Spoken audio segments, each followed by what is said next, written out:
Hello, and welcome once again to Friday Focus, where we do not focus on what is seen, but on what is unseen. Today, Friday Focus continues its study of the Sermon on the Mount, and it is the end of the Sermon on the Mount. We're finally finished. We've gone all the way through it, and so today we're going to be talking about the last thing that Jesus said in his Sermon on the Mount.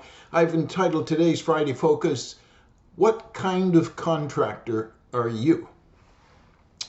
I recently watched a program on television that demonstrated a construction company using styrofoam sandwiched between layers of metal.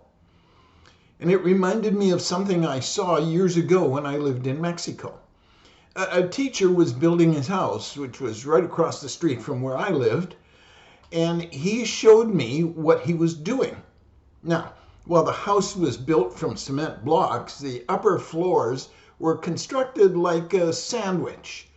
There was a layer of concrete, then a layer of thick styrofoam square pads that were laid out like tiles, and then another layer of concrete. I remember thinking, how foolish, the floors won't last. A person could fall through. Well, not so. The floors were lightweight and very strong. In the Sermon on the Mount, Jesus talks about two different contractors who built a couple of houses that were far from being alike. Listen to what he says. You'll find that in the book of Matthew, chapter 7, verses 24 through 27. He says, "Anyone who listens to my teaching and follows it is wise, like a person who builds a house on a solid rock. Though the rains come in torrents and the floodwaters rise, the winds beat against that house, it won't collapse because it is built on bedrock. But anyone who hears my teaching and doesn't obey it is foolish, like a person who builds a house on sand.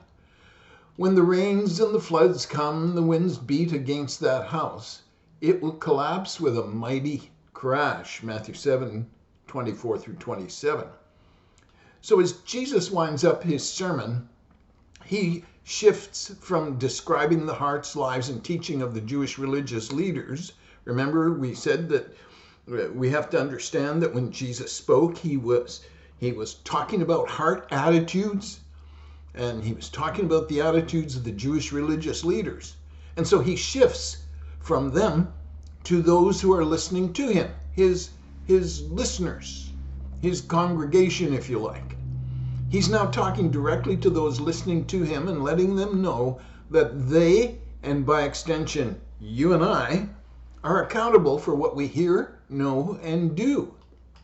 Now, to illustrate this, he relates something he knows a great deal about, and that is construction. There is evidence in the Gospels that before he began his earthly ministry, Jesus was a carpenter. For example, Mark chapter 6, verse 3. Just like his earthly father, Joseph, Matthew 13:55. Now, the Greek word for carpenter is tekton, which could be translated as artisan, contractor, or even handyman. Given the culture of the time, Jesus was possibly his father's apprentice, and by the age of 30, when he started his ministry, he would have been a fully fledged tradesman. It's not so strange, therefore, that Jesus should turn to a construction illustration about two house contractors and the kind of houses they built. First one is rock house. Yeah, one builder constructed his house on a solid foundation of rock. After it was built, a violent storm came, but the house stood firm. Why? Because it was anchored into something solid. Today we might say it had a concrete slab or concrete foundation. There was no way for the tempest around it to undermine the house. Jesus said that such a builder was wise. The word there carries with it the idea of intelligent, prudent, mindful of one's interests. So, clinging to that which he knows to be true, the builder builds. And since it was, it prepared him for whatever the future would hold. But then there's the Sanddlot Mansion. Unfortunately, Sanddlot Builders Incorporated had no such luck. In fact, Jesus labeled the contractor as foolish. The word used here to describe the builder of this house is moros. The word doesn't hold anything back. In our 21st century language, it would equate to words like moron, foolish, dull, stupid, heedless, blockhead, even absurd. It's interesting that it can also mean godless. Although the builder may have known what to do, he discarded the rules and built on sand. So when the storm came, it completely undermined the house and the entire building collapsed. Why does Jesus tell this parable, and what does he mean by it? Well, looking closely at his remarks, it's evident that Jesus is not targeting contractors. He's not talking about building houses or the violation of construction codes. He has something else in mind. He wants to reach the hearts of his listeners because he has a warning for them. From his carpenter's training, Jesus draws a lesson, perhaps even from personal experience, which speaks directly to those who are listening to his words. Just as in construction, the things you believe must be built on a proper foundation, because what you believe will govern how you live your life. So, as it is in construction, it's got to have a proper foundation. So too, those things that you believe need a proper foundation. Therefore, Jesus says that those who hear his message and act accordingly are likened to the wise builder.